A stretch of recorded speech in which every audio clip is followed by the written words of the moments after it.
Hello, I'm Thinev. Today we talk about a weaver bird that its nest is much more different than the famous Manyarwever.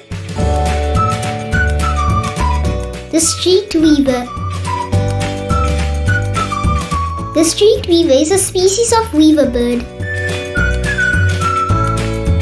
These are not as common as the Manyarwever but are similar looking but have streaked underparts. It is found in South Asia and Southeast Asia. Male in breeding plumage has a golden yellow cap covering the forehead and crown and a blackish face and throat. Non-breeding males, females and juveniles more similar to other weavers. More partial to water than Manyarwever, nesting around reed beds in wetlands. They nest in small colonies, often in reed beds near water bodies, noisy near breeding colonies. Their calls are like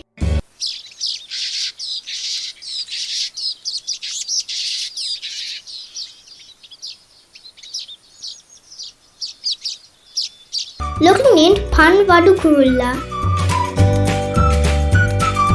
I have not seen the streaked weaver. One of Sri Lanka's most visited tourist attractions is Jambul Cave Temple and the Golden Temple. Here you find an ancient rock temple, an ancient cave temple, where you find over 150 Buddha statues among these caves.